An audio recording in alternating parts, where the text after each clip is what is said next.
Jika hukum tidak pandang bulu, maka manusia menjadi sederajat. Bagaimana?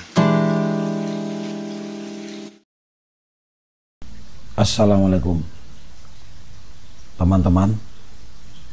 Ada banyak yang bertanya, Bang, kenapa sih kalau bayar pajak kendaraan bermotor itu harus pakai KTP asli pemilik? Kan susah Bang, kita beli motor second, beli mobil second. Nah, orangnya sudah nggak tahu kemana pemiliknya. Nah, ketika kita mau bayar pajak harus ada KTP asli pemiliknya Bang. Apa nggak bisa Bang? Nggak usah pakai KTP asli pemilik. Toh kita udah beli secara resmi dengan niat baik, surat-suratnya lengkap Bang. Bagaimana menurut Abang itu? Ya kan? Kalau kita balik nama belum punya uang Bang katanya. Jadi memang dilema ya teman-teman ya. Saya juga sudah pernah ngobrol-ngobrol sama pegawai Dispenda bagian pajak itu teman-teman. Dan mereka juga sedang berusaha katanya membuat bagaimana supaya mempermudah kita untuk membayar pajak kendaraan bermotor. Tapi begini, aturan memang sudah jelas ya, bahwa jika kita ingin membayar pajak harus ada KTP asli pemiliknya. Alasannya barangkali untuk menjaga keamanan supaya jangan disalahgunakan orang, kan begitu ya. Tapi kalau saya pikir-pikir, ini menurut saya teman-teman ya,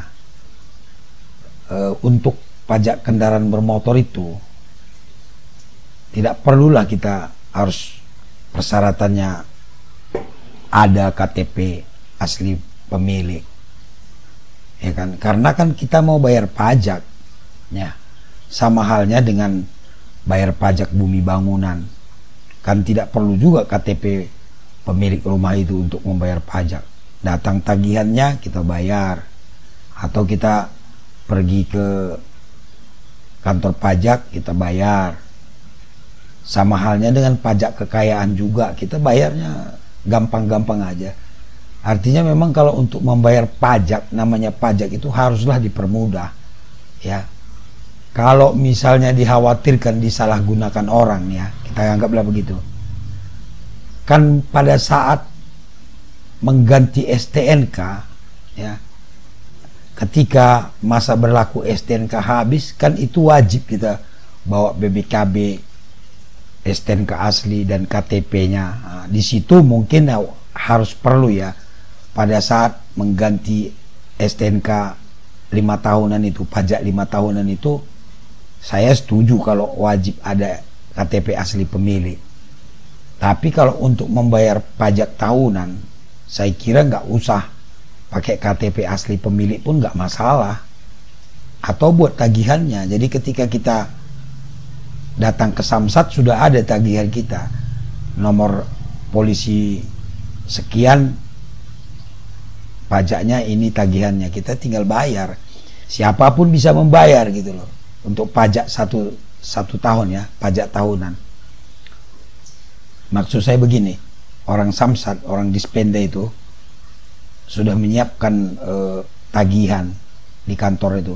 Jadi kita tinggal datang, mana tagihan pajak kendaraan nomor plat sekian misalnya, lalu diberikan, kita bayar. Siapapun boleh membayar gitu, nggak usah pakai rumit-rumit ininya.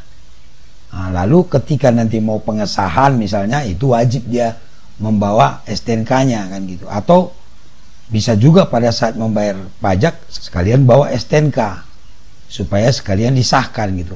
Tapi tidak perlu bawa KTP asli pemiliknya, kecuali untuk pajak 5 tahunan ketika STNK masa berlaku sudah habis, itu wajib dia ada KTP asli pemilik. Itu untuk mencegah supaya kendaraan ini tidak di tangan orang lain, artinya hilang atau dicuri orang gitu. Kalau untuk pajak tahunan saya kira tidak perlulah pakai KTP asli pemilik. toh itu kita bayar pajak bangunan, bayar pajak penghasilan, dan bayar pajak lain-lain, tidak ditanya KTP kita kan. Itu menurut saya teman-teman ya. Bagaimana menurut teman-teman? Teman-teman setuju nggak kalau misalnya untuk pajak tahunan itu tidak perlu KTP asli pemilik, kecuali untuk pajak 5 tahunan atau ketika mengganti STNK itu wajib dia ada KTP pemilik. Kalau Anda setuju, tulis di komen ini dan share videonya supaya pemerintah kita mempermudah kita untuk membayar pajak kendaraan. Tetap semangat, tetap tonton channel Bang Benny, jauhkan diri dari masalah. Assalamualaikum warahmatullahi wabarakatuh.